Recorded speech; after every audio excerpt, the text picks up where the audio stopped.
I don't believe that the people that were even trying to sell it to the people that were voting in it quite knew what was going on. I don't remember. I'm a reasonably intelligent human being. Nobody spoke about the Irish backstop. Nobody spoke about free trade agreements. It was, let's leave. Let's get 350 million a week extra into the National Health Service. Let's improve all of our lives. Let's take back control, right?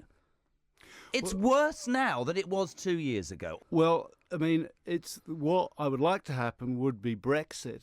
And Brexit would mean that we would leave the EU without a deal. We would save £39 billion.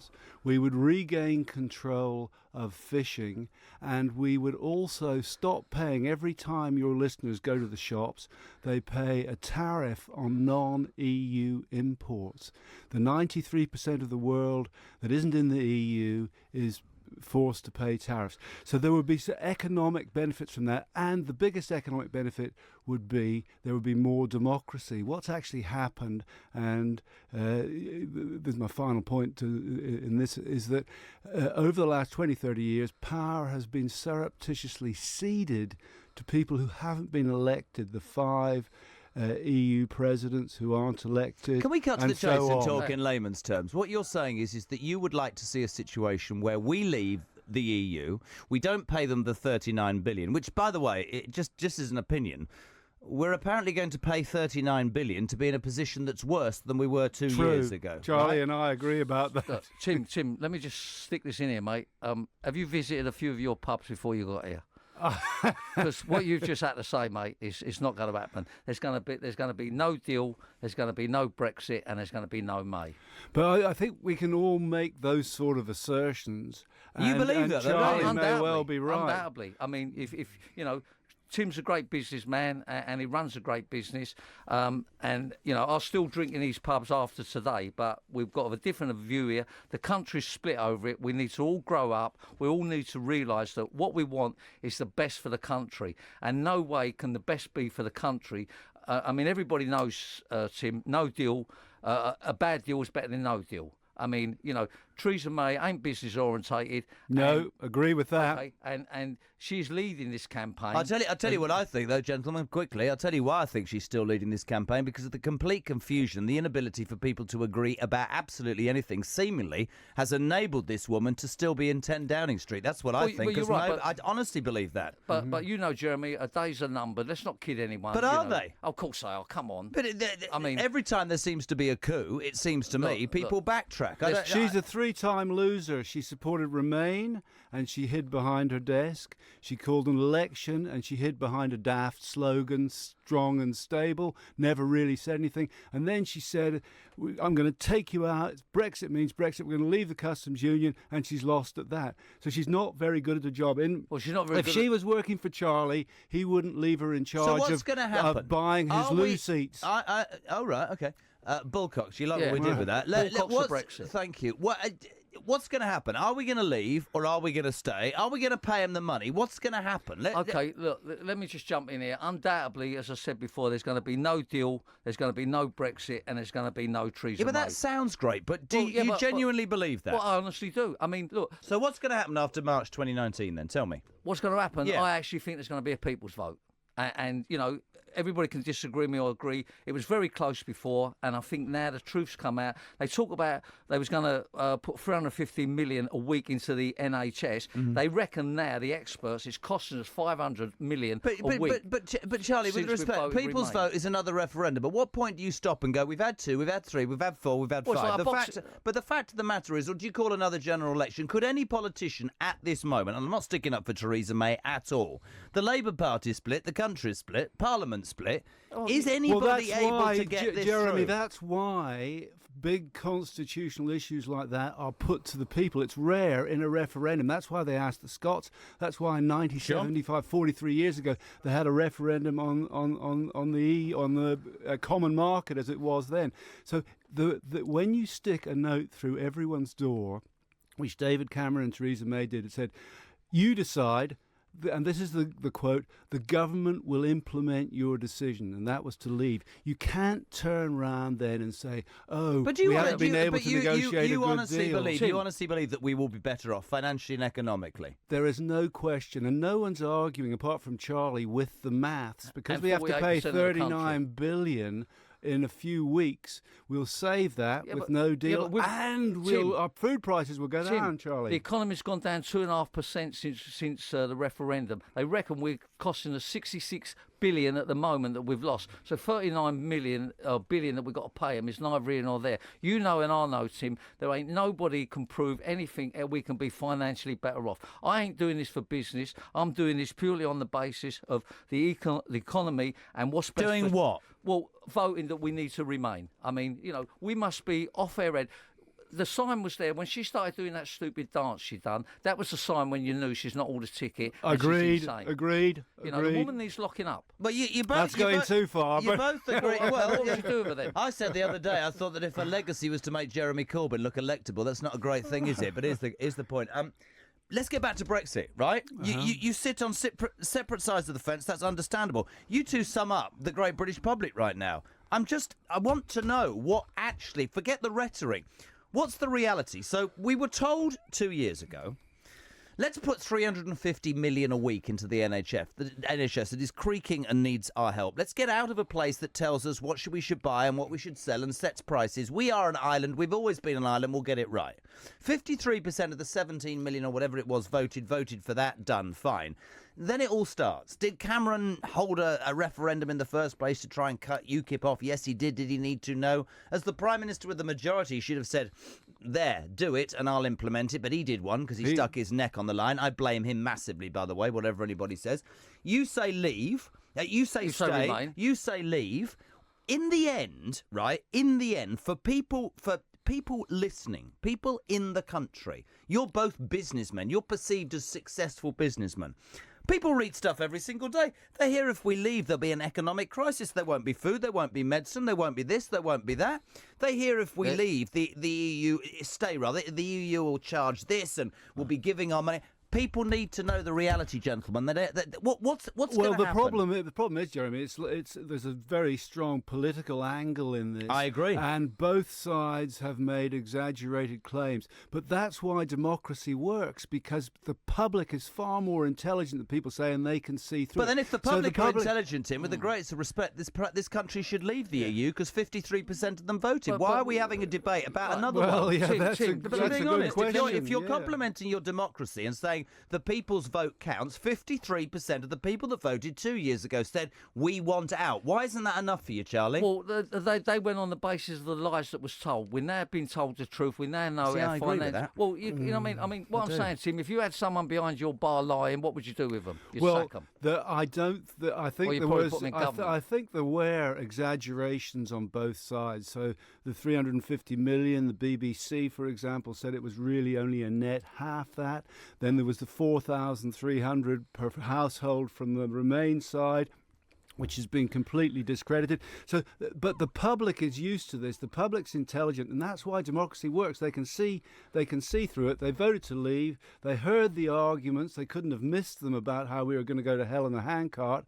And the situation remains the same. The main thing, I think, where the Remain guys have lost it in the last couple of years is the Remain went out on a limb to say on the immediately on a leave vote, the economy would go down the hill, and they said it would cause an immediate recession, and it hasn't. Tim. Unemployment's gone to the lowest level ever. I won't bore people with the statistics. Household income's at the highest level ever, in spite of what Charlie says. So things have gone pretty well. So people simply aren't going to believe that in another few weeks. Kicked in yet. No, they didn't say that. They said if you vote leave. Well, I believe we're going to recession. I think it's that serious. We've had less and less NHS workers apply for work here. You know how important immigration is, and you're a great favour of it, I'd imagine. It keeps the country going. Now, if we leave it to her, she's going to stop free movement. London's going to come to a standstill. Charlie, I'm a big believer in, with a low birth rate, that you should have a reasonable level of immigration. Australia has it, New Zealand, America, Singapore, over the years,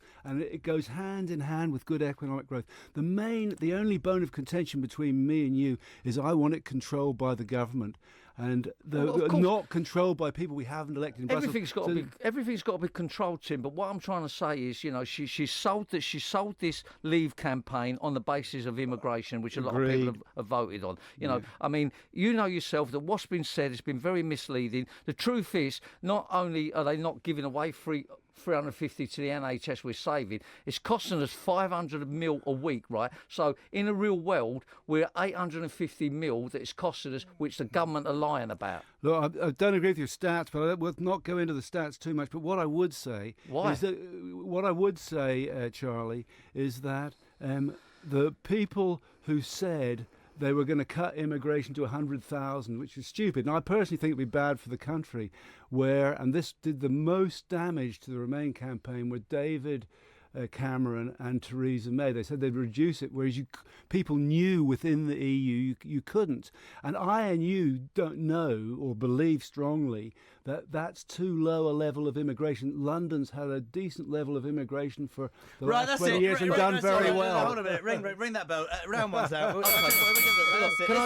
I'm going to go to an ad break. There is loads to talk about. It's my bleeding show. Listen to me. You're doing, though, I want you to think about this during the ad break. I don't care what anybody through there says. You are doing exactly what the people on the street still don't get. There's people sending messages in. The fact is, people are bored. They want facts, right? You're now talking about immigration. The people in Great Britain, right, the people who are here are saying, what is going to happen to our country, right? Okay. You're saying London will grind to a halt. Yeah, construction sites will come to a standstill. You won't be able to get a cup of coffee. You probably won't even be able to get a pint of if immigration is controlled? Of course Why? Well, because they're going to stop. They're going to cherry pick them. They're not going to allow the ones that we need in it. We need all type of people in it. I'll throw something in the mix that will cause Kieran to throw himself out, right? Let's just do something that sounds... I just want you to think about the wider scale of what I'm saying. After the Second World War, fact, having been the most disgusting country and what it did, Nazi Germany we know, they had to close their borders. Somebody said this to me the other day. Think about what you want about this, Charlie, right? Right. Germany, quite rightly, completely crushed because of what it had done. They closed their borders, and for 30 years, what did Germany do? They became the producer of the most amazing series of manufacturing things, be that BMWs, Bang & Olufsen, be it Bosch, whatever it was, right? Suddenly, 20, 30 years later, they are massively competitive in the world. Here's the thing for both of you as we go into the break.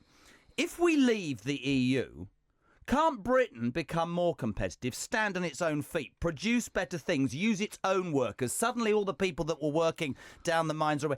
Do something to make this country great again. Isn't that what people are saying about leaving? That we are under the control, it seems, of the rest of Europe? Do we need to find our identity? Do we need to find that we're competitive and we can do stuff? I don't know. That's one thing.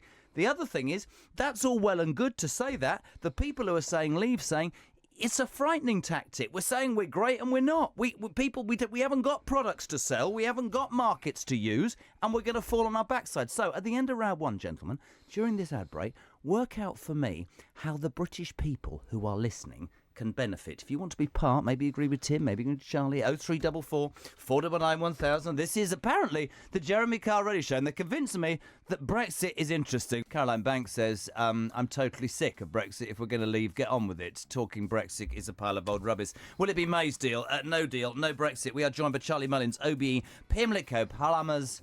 What a success story. Rod Stewart lookalike, and frankly, a man who says we have to stay in the interests of our economic security, our country and our business. Fair enough, Charlie? Undoubtedly. Jobs and everything, I believe it's going to be a disaster. We've already got 34 other deals set up outside the EU. If we've got to renegotiate, it's going to take us years and years to renegotiate. Why would you stop something that's going pretty good for us at the moment? I just don't get it. We're also joined by Tim Martin, founder and chairman of Wetherspoon. Tim, good afternoon. You disagree. You say we should absolutely go. I say Rod Stewart lookalike has got it wrong. Do you think Brexit is sexy? Yes, yes, I do. You think it's sexy? Why? Why? Because I think in a few weeks from now we can be 39 billion better off than if we didn't do a deal. We can save customs tariffs that we currently pay, so prices in the shops will go down on the 29th of May and regain control of our fishing.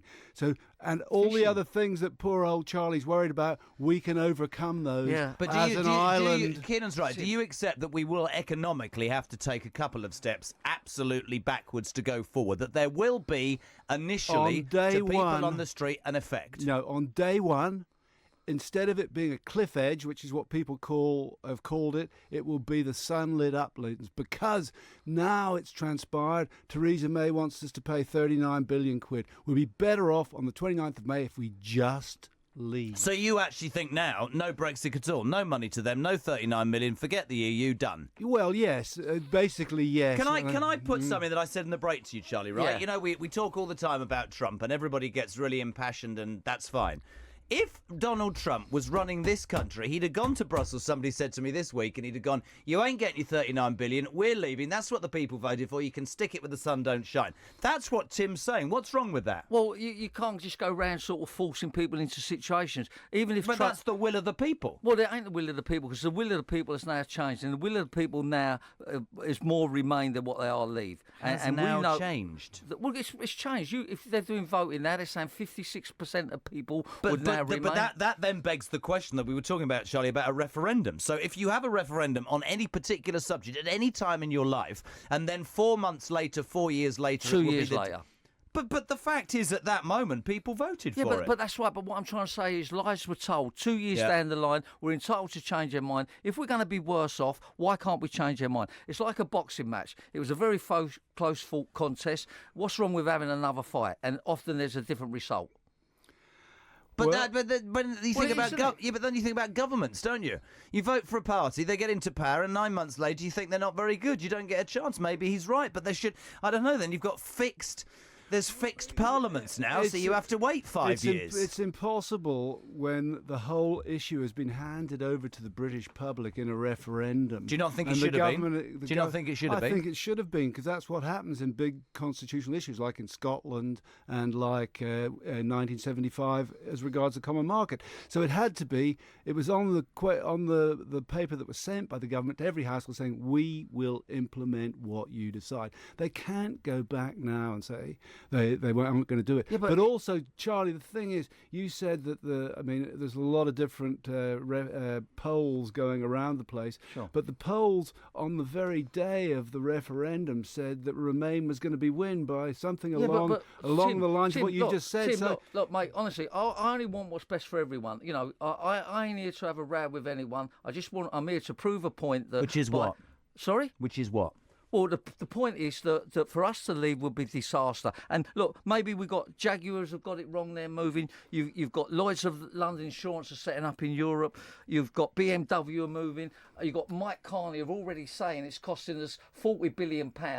Each household is £900 a week worse off at the moment. So what do you think then? Sorry, £900 a year worse off. Well, so have they all got it wrong, Tim? Well, if you pay £39 billion, that's £600 per person. Yeah. People get bored with these statistics. But I think, going back to the Rod Stewart analogy there, it was Maggie May. Our problem is Theresa May. Well, she needs to, He's getting better by the minute. She needs to wake up, Maggie, I think, you know what I mean? Most people in this debate, this isn't about Theresa May. So let me just give you something else that happened to me this week. Somebody said, and I said it to you earlier and you batted it away. So Theresa May, you're absolutely right, was a Remainer who's managed to grasp the leadership of the Tory party and become Prime Minister, and apparently then wants to push through a Brexit that everybody knows she won't get through Parliament, by the way. Exactly. Not in a million years will that go through Parliament. That's an absolute fact. Might she recover? The thing I said to you during the break that I always think, you say on the 29th, we'll leave, and on the 30th the sun will come out and everything will be great. You're saying on the 30th everything will tank, the world will go down. How many of the politicians that maybe tried to sell it 2 years ago, how many of the politicians right now who are trying to, get it through. And Rees-Mogg standing like some Roman emperor on the steps outside Parliament. He's just a backbench MP. Hold on one second. What I was going to say was, how many of these people, Theresa May downwards, actually are interested in the British public and what's right? How many of them are talking about from personal political interest? And for people, without upsetting you both, listening to this, Charlie, are you saying that we should stay because you care about the British public or because you want Pimlico Plumbers, which is doing very well in the present situation, to carry on? Same as Wetherspoons. That's what I'm saying to you both. I'm not here from a business point of view. You're right, we're doing very well, and thankfully customers are using us. I've got a problem with the tap in one of my bathrooms, by the way. We need to talk about that. But what I'm trying to say is this ain't about that. I'm talking about the country in general. And look, if Tim could prove, or the leaving was the best move for the country, I'll go with it. But I like many other people, are not convinced. I think we've got a person in charge that I won't put her in charge of a broom on my company. Well, I agree with that. But the so we're all in agreement. But then let me take the devil's advocate side. She's in an impossible position with a bunch of people who spent the entire time arguing almost from their own ends. Yeah. Is she trying to do what's best for the country? I don't know. In a rare moment of truth, I was listening to Michael Heseltine, who's a tremendously strong Remainer, the other day. He's also about the most disloyal person in the world, isn't he? If you get me on Heseltine, yeah. True, but he said he was asked why Theresa May hadn't negotiated a good deal, and he said, "Well, look, she's a Remainer." That's why, and she's surrounded by Remainers, so she can't. I'm a Remainer too. I couldn't. It needed someone who believed in Brexit. So we've, as a country, somehow we've believed the myth that you can have a dyed-in-the-wool Remainer. I'll tell you what I think's happened. I'll tell you what I think's happened. We've actually destroyed the myth that a referendum and the vote, well, the voice of the British people matters, because we go back there again. I said to Kieran earlier, whatever you say about how many people voted 2 years ago, a majority said, let's leave. That's right. We are basically in danger of saying, let's have another one. Let's get a vote on the deal. We're in danger of saying, whether it's right or wrong, actually, do you know what? A referendum ain't worth jack to anybody because the British people's voice shouldn't be heard. That's true. The people who voted and were a majority. When you stand as an MP, if you get 53%, you're going to win the seat. Are the other 47% going to say for 5 years we need another vote? Because you know that man that won, he didn't actually say that. Yeah, but Jeremy, the campaign was done on lies. I think both sides were done on lies, are right Charlie. there. I think it became a personal... Don't you all think that? Yeah, but what I'm saying, if you guys, you leavers are so confident, why don't we call it on and have another referendum? Let's have a people's vote. What's the big deal then? Why don't we call it on? There are leavers, I guess, who are saying, we've had one, we should just leave. That's what you're saying, but it was right? illegal. It was illegal. Right, hold on a second. Now, what does that mean? Well, it wasn't void. Why? Well, because of the lies they told. They misled people about immigration. I mean, all right. Okay. The lies were... There were a lot... My colours are coming out now. You're telling me that the people that said stay weren't lying then, yeah? Well, I think there were lies on both sides. You're right. I genuinely believe that the worst thing about 2 years ago, and I started saying this about 40 minutes ago, was that it became, for me, a big political thing, a big personal thing for people. It wasn't about fact. Where's that money for the NHS? For all those Brexiteers, where's that 350 million? That is the biggest con I've ever heard in my life, that the lies that Johnson said, that's a fact. Jeremy, hold on a second. There were lies on the Remain hold on, side but let me as just well. take you back to the lie on the bus. That was David Cameron talked rubbish about that was the biggest persuasion, and I believe that was the difference of the leavers winning the vote was the lies on the bus. All right, but what about George Osborne? George Osborne is now the editor of the Evening Standard. Freely admits that Project Fear, that he and Cameron believed would get their little pony through the door, was absolutely overcooked. George Osborne has said that. So both sides, that's what I think the British public think, which is, do you know what? They were lying, they're lying, and it's just one big goddamn let's go argument. back, let's do it properly then and have another referendum or people's vote. And where no one's allowed to fib. Oh, yeah, but Charlie, that's I'm trying to think of another Rod Stewart song. That's a dream. Well, all I'm saying is, what's wrong with having a people's vote? Things have changed. Let's do it more legal today. Let's stop the lies. Most of these politicians are doing it for their own. You were one of the leading lies. Did you lie? Did you lie? I said. Did you say there was 350 million? 2 months before, I thought it was a really stupid thing to do, which I've written about, to say 350 million. It was far better to say, which I said on Question Time 2 months before, it's half that. But the whole of the audience and the whole of the panel said, they knew But you know, I'm that going to the ask figure you- was an But exaggeration. you know what I'm going to So the ask you. public's You know not what I'm going to stupid. ask you. Go ahead. When you were on Question Time and that came up and they were on the buses and it was part of your campaign, did you say that's not acceptable, that's rubbish, or did you think that'll get us over the line? I'm not gonna say anything. What I said was the net amount is. But why didn't you get? If you were such a 163 big million. light, why didn't you get those bus things taken down? Because it is, but it isn't the only bit of lies. Well, but it's a fact. I think it'll bore your listeners if we get into it. I think they're bored anyhow with They might Brexit. be. Thanks very much. 350 million is the gross amount that you pay. That you get rebated half that, but it comes to institutions in the UK that the EU supports. So, for example, do they give the money to the poorest? No, they give it to the biggest landowners. Michael Heseltine gets 900,000 quid. Would it be fair? Would it be fair to say that both sides lie? You hung around with Nigel Farage. You must have been sat next to him. I've sat next to him twice when he's been making a speech, and I've also made a speech. I didn't think that he lied. No, I thought he was. Tim, you told can the always tell truth. when he's lying when his lips move. And you are a Cameron. David Cameron. This is what I don't get to this day. And I've said to Kay for 2 years, right? If you've got a majority, you said it all right. You do something for the British people. You sit in Downing Street and you implement it. What he and George Osborne said was the biggest part. Project Fear was rubbish, wasn't it, Charlie? Come on. It was based on fear. Well, I think and it blew up in his face. It was based on the view that the British public isn't very intelligent. But that's what And asking if for you a second if you referendum's going to spin do. lies to them, they won't be able to see through them. What, But like if you 350 million a week? If you believe in democracy, you believe that both sides can debate it, and if you have a 2 or 3 month run-in, the public will be able to see through. Anyone can comment, they can listen to this show, they can look up the stats, and I believe that it's the best system for exposing lies and allowing people to make up their minds. Okay, but look, what's wrong with having other people's vote? That's the point I'm not getting with you. If you guys are so confident, if it's such a good thing... It's exactly what Jeremy says. You know, you're 1-1 at half-time, then it goes to extra time, and it could go on for 10, 15 years. There was one vote in 75, they implemented it. Vote in 2014 in Scotland. Tim, let's move back to, will the deal get passed through Parliament?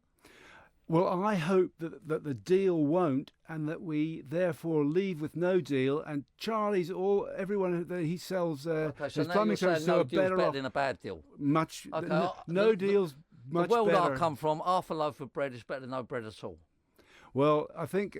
Sorry, can we just redo that, please? Just because I know I've got jet lag. What did you just say? Half a loaf of bread is better than no bread at all. It's another song. No, it's not a song. You know what I'm saying. What I'm saying is, if we so a no deal would frighten you more than a bad deal. Of course it would. You know what I mean? We don't know what we're letting ourselves in for, do we? You know. And you're campaigning for a no deal. Tell me how we benefit from a no deal, then, Tim. Well, it's the main thing is you avoid paying 39 billion on day one.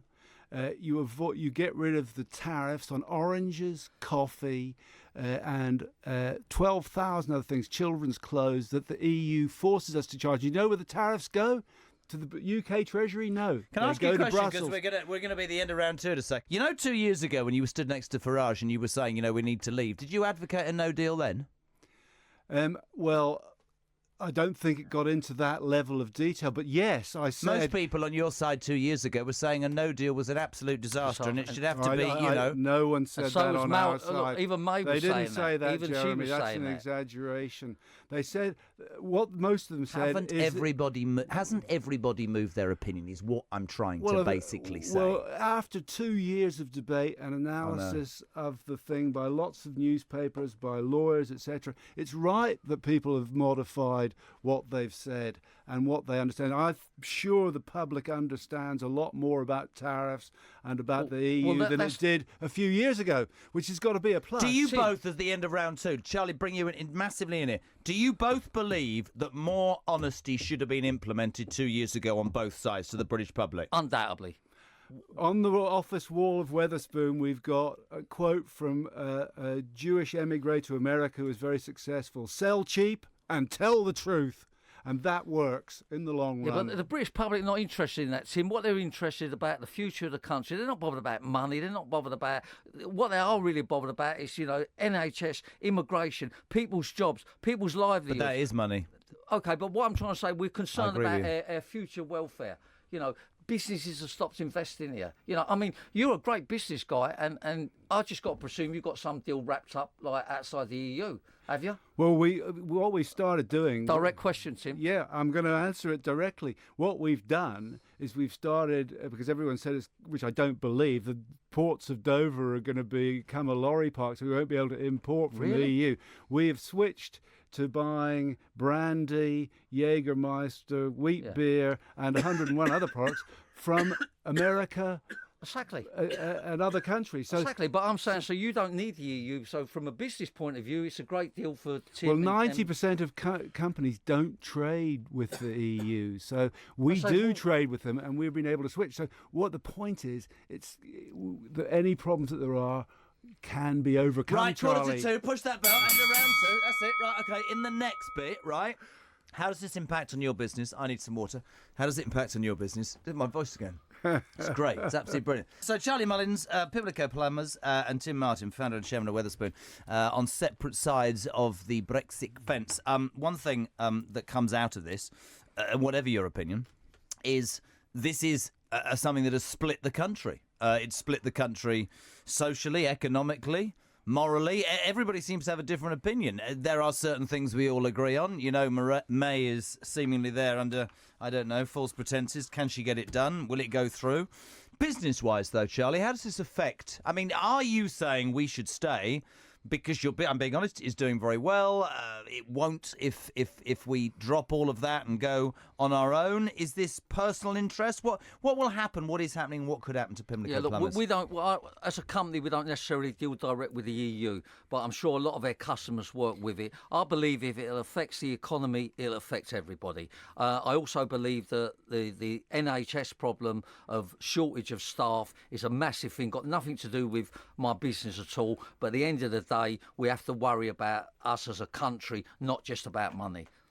You said something earlier, and I just want to bring it up, and I know, because I can look through the glass and everybody go, oh, he's going to talk about immigration, oh my God. Well, we live in a country where we debate things. You talk about the NHS.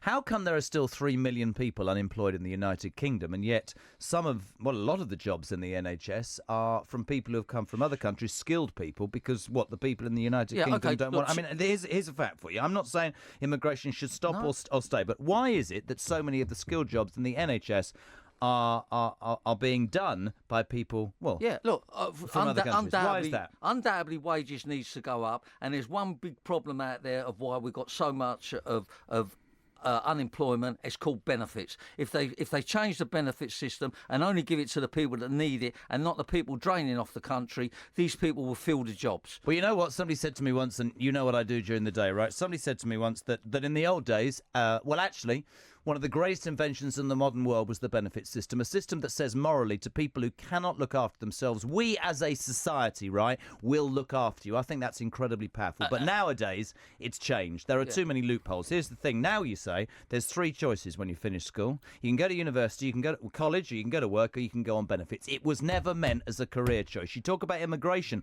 I think, right, that people in this country should be doing the jobs that people are coming in from other countries. I totally agree with you. Totally agree with you. But that's part of the argument about standing on our own 2 feet, isn't it? Well, I don't know. I think that you can get too carried away about. Certainly, there are no doubt some people who abuse the system, but you've got to remember that you've only got to watch his Jeremy Cole show. Unemployment is down at 4%. We've got the most jobs we've ever had in the last 50 years. Still got millions of people on benefits, though, Tim. And there are people on benefits. Not all of them can work who get benefits, as you know. Absolutely. So all you can do in any sophisticated society is try and put in a system, get into the detail of the system, so that you just encourage people who aren't working to work. I guess the reason I wanted to say it from that point of view to you both was the problems that we've got in this country, social, economic, work, whatever they are they going to be, this is my point, are they going to be made easier, better, solved by leaving and standing on our own 2 feet, or are they going to be made even worse by standing on our own 2 feet with what everybody says is going to happen? I think if you look around the world, Jeremy, we can all see that the most well-off countries with the most freedom of speech and the best legal systems and the most protection for individual rights are democracies. As soon as you lose democracy, you always end up with an idiot in charge. Right. And the main argument, when you stand back from all these mini arguments which go on, the big argument in favour of leaving the EU is it will increase the level of democracy. Us three today, within walking distance of Parliament, we can go in there, lobby MPs, and they can decide. The most frustrating thing that people have found about being in the EU over the last years, as it's accrued more power to itself, is you go along there and your MP says, or the press says, well, of course, this is a European issue. And then it becomes almost impossible. It's difficult enough to get your MP in Parliament to do anything. As soon as they say it's the EU, you're stuffed because it's too remote, it's not democratic, and so on. Tim, unemployment will get worse if we Brexit, and the reason that'll be is that a lot of the people won't take the jobs. They won't be allowed to come over, like the ones that work in this agriculture, etc., and air people won't take them because the benefit system pays too well. The people that need it should be given more money, and the people that are draining the country should be put into work. Well, I in principle, I agree that people shouldn't be paid to do nothing if they can work. I think most people of all political parties agree with that. And I also agree that that you need a certain level of sensible immigration control by the government. So in a way, I'm not arguing with many of the points you're saying, but it's easier to fix these issues if MPs that you elect every 5 years, or sometimes a bit less than 5 years, are charged with the problem, and you vote them out. I have to say, you've achieved something today. I consider Brexit, or I have done before this hour, as the most boring thing in the world. I've enjoyed our conversation immensely. Whether you sit on Tim's side of the fence that we should leave, tell them to shove their money and get on with it and prove that we can. Whether you sit on Charlie's side, listen, I really appreciate your time. What will be, I guess, will be. And just to finish, to prove that this attempt at a radio programme isn't thrown together, you, Tim, believe that we should leave, and we've made many analogies, and thank you for your time. And Charlie, you believe that this country, if it leaves, is going to go down the drain. That's a good plug.